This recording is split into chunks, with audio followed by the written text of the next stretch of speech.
Namaste, Radha. Namaste. Namaste as well.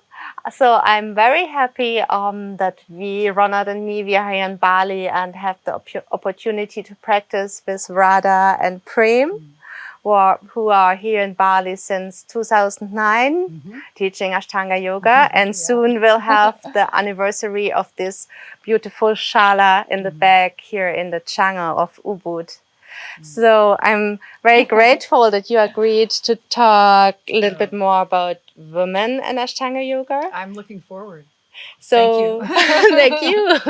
So what do you think? What's your what would you add, or what would you comment on what we women need?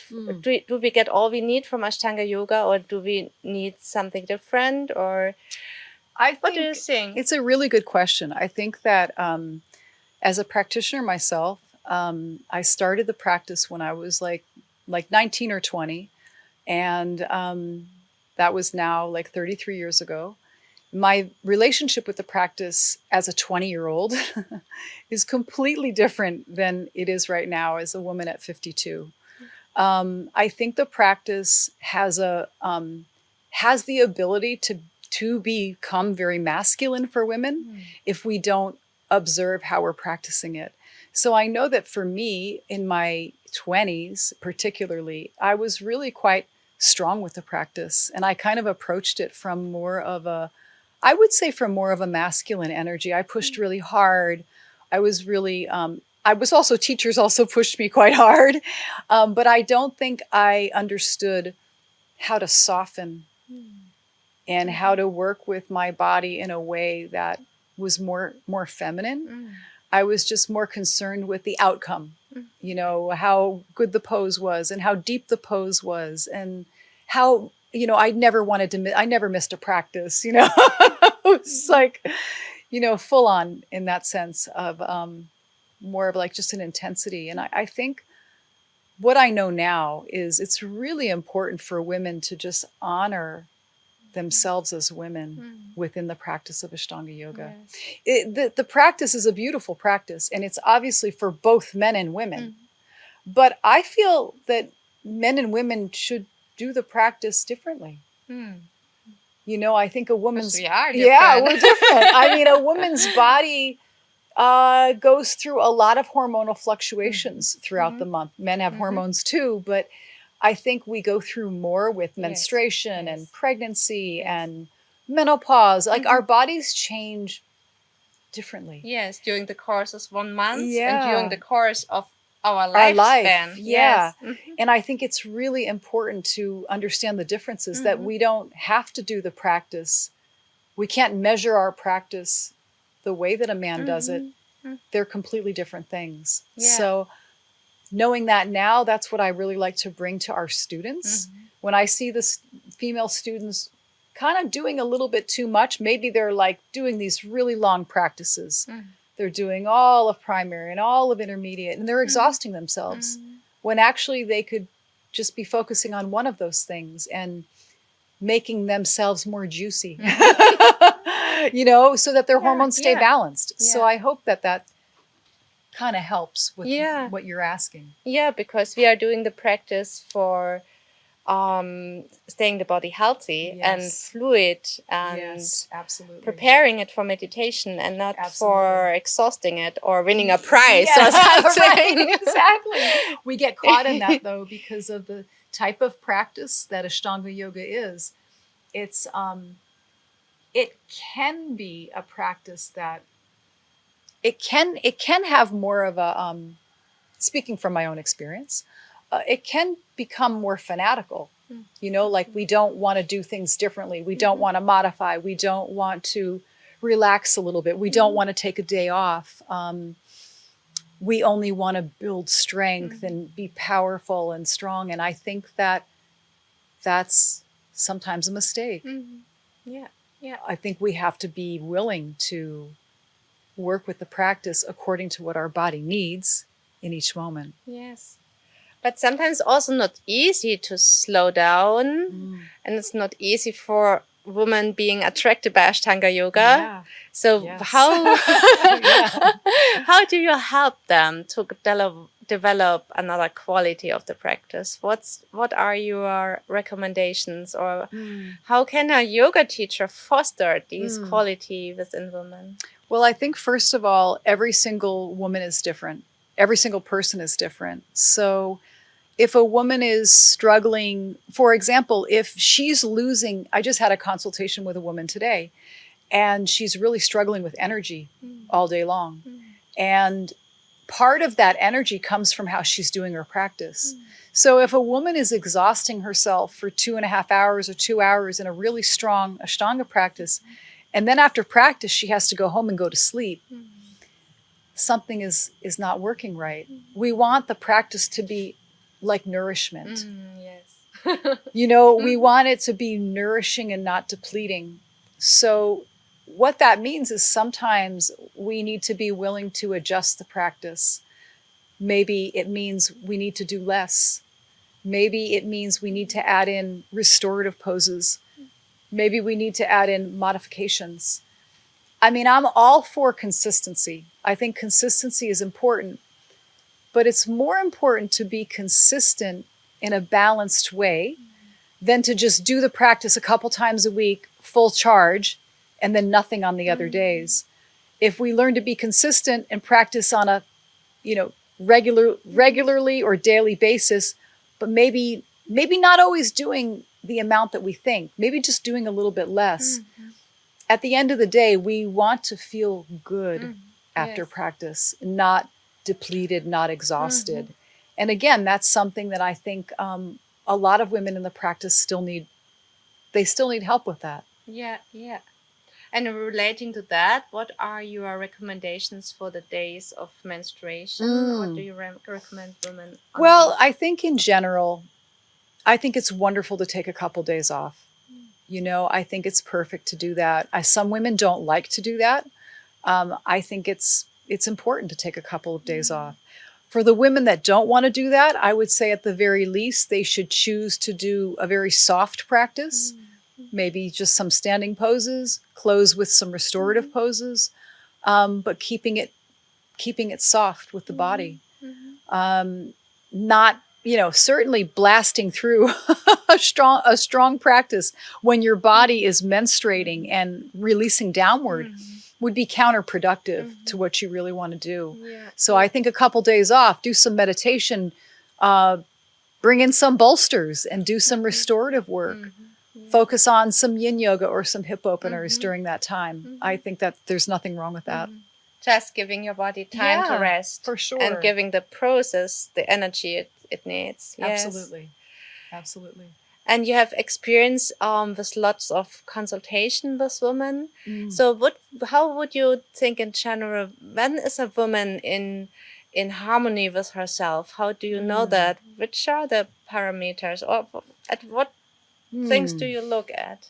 I think the main thing is when you are in balance, your digestion is going to be quiet, your sleep is going to be good, your energy is going to feel balanced.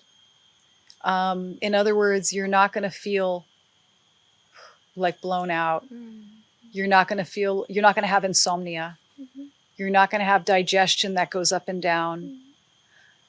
When you take care of yourself and you use self-care and you have a balanced routine and you balance out what you're doing with your yoga practice, that's when you know.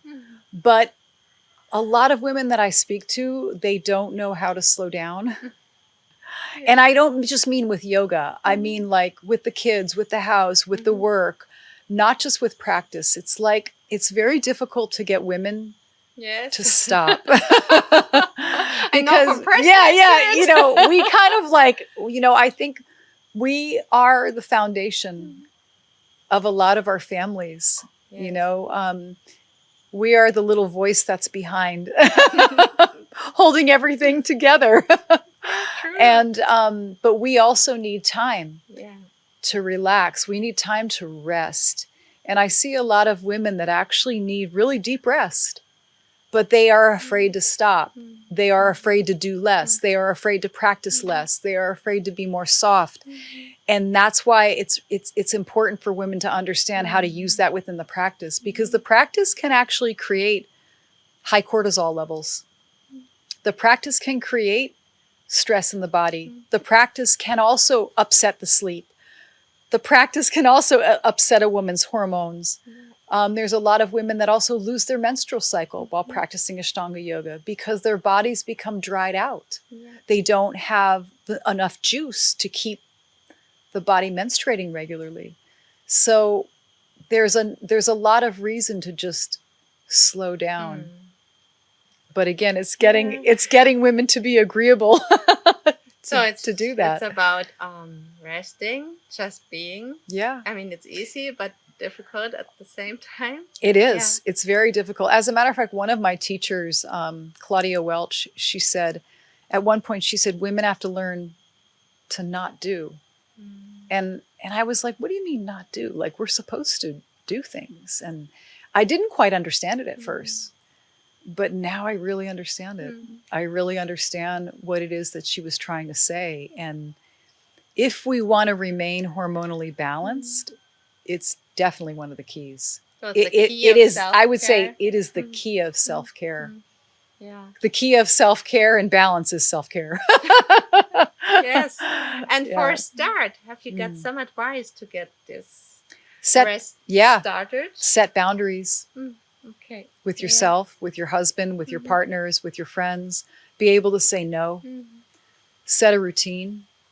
Don't be afraid to tell people that you can't do something.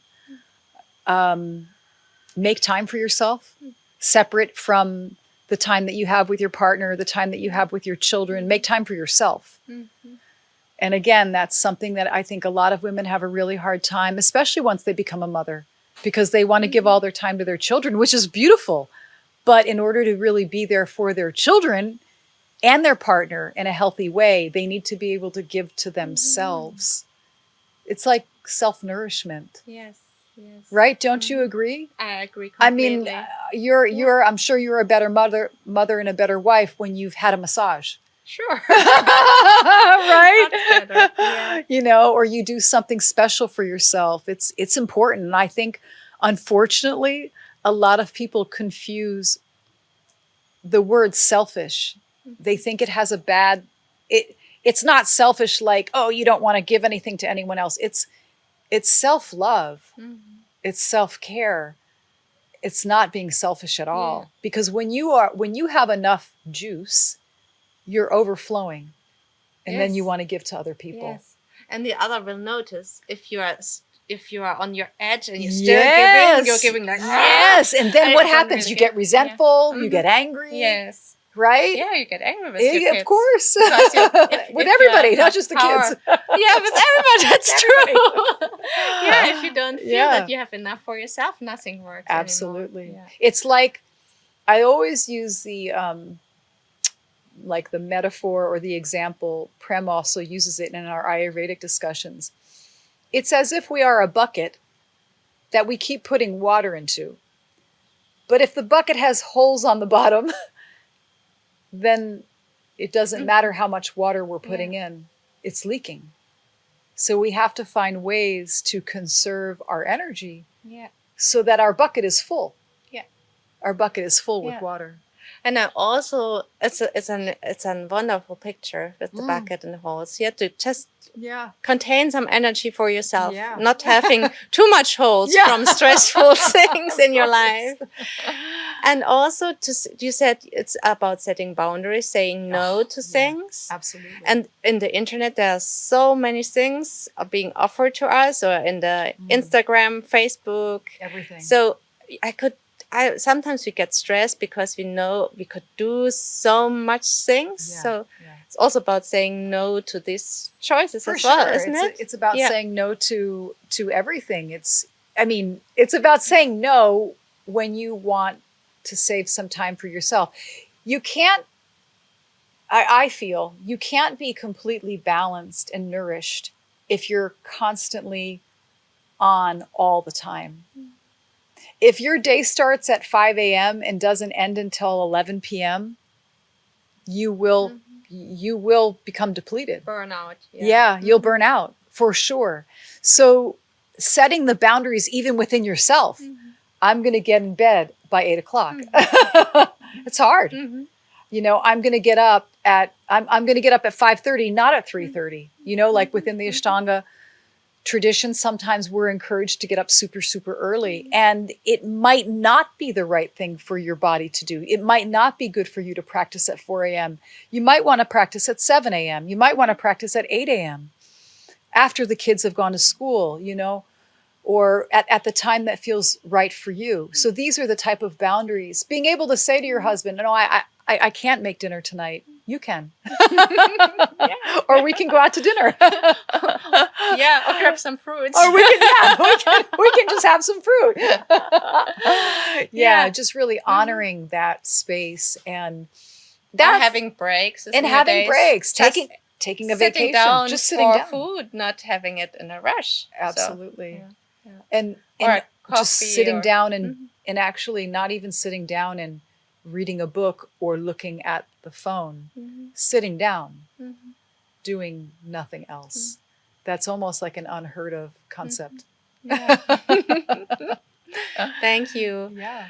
And we women are also sexual beings, and sex can also be another thing stresses us, another task we have to fulfill. Sure. And it can also be something we are enjoying. So what would you recommend for women? How can we enrich our sexual life or develop as sexual beings or develop our female sexual energy? I think it sort of goes back to the same thing. Like, if you are doing things for yourself regularly, taking care of your body, taking baths at night, getting massages,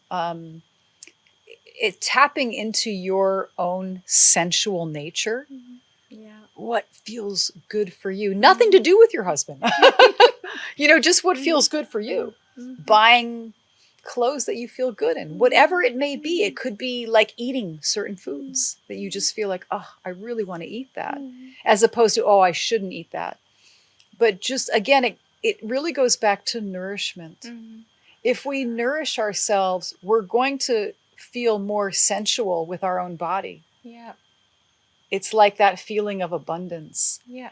If we feel depleted, how are we going to be interested in sensuality or sexuality for that matter? We're certainly not going to want to be intimate with our partner if we feel depleted, right? Yes. So it's not really possible. If we're giving all, and another way to look at it is, if we're giving all of our energy to our yoga practice, we're not going to have, I mean, the yoga practice itself can also almost turn on the sexual energy too much.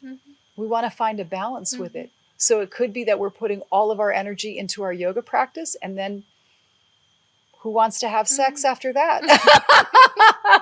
You can't, because you sleep all day. Right. So, you know, I think that, again, it comes back to, it's funny, the same things over and over again, the same exact concepts, self-care, setting boundaries, doing things that you enjoy. I mean, if you do things that you enjoy and you take time for yourself and you take care of yourself and you set boundaries, you're not going to be depleted. You're not going to get resentful. You're going to find the right rhythm for you. But the tricky thing is that it's not necessarily what's being taught. So if you go to a yoga class and you want to do less that day because you're feeling hormonally out of balance, and the teacher says, "Why are you stopping there?" There has to be a freedom to be able to do those things. The teacher has to be able to say, this is where I want to stop today because of whatever my reason is. You shouldn't even really need to report to anybody with what you're doing. I mean, essentially, you're practicing the way that you need to for you. Yes. And I think there's a little bit too much of like, no, you need to do this. This is the correct method. And if you don't do this, you're a bad student. Or if you don't grab your ankles in a back bend, then you're not a real Ashtangi. And I just don't believe in that. Yeah. I think it's silly. But that's the quality you have in the classroom, that you're supporting every being in his development, and that there are choices. There's choices. Yeah, we can have there's choices. freedom. There's freedom. If a student is ready to do those things and they feel balanced and strong and healthy, great. But if they're doing them and they have no energy and they're exhausted after practice and they're losing their menstrual cycle and they're not eating properly and they're not sleeping properly, then why would we encourage students to do that? Yeah. We have to encourage students to have a healthy yogic path. And sometimes that means modifying the yoga practice that we do. Yeah. And that's the way you and Prema are also teaching self-care in the classroom, because you show how this can work. So I feel blessed being here again, Radha. Thank you. I feel blessed to have you guys. And thank you very much for being willing to do this interview. Thank you so much, Melanie. I appreciate it a lot. I appreciate it as well. And thank you for watching. And we hope we could inspire you. And you will find at the bottom of the video the contact for Radha and Prem in Ashtanga Yoga Bali. Hope to see you. Yeah, definitely. Come here and experience yourself. It's like much of things you can talk about them and explain them, but you have to experience it yourself, actually. Yes. So thank you for listening. Namaste. Namaste.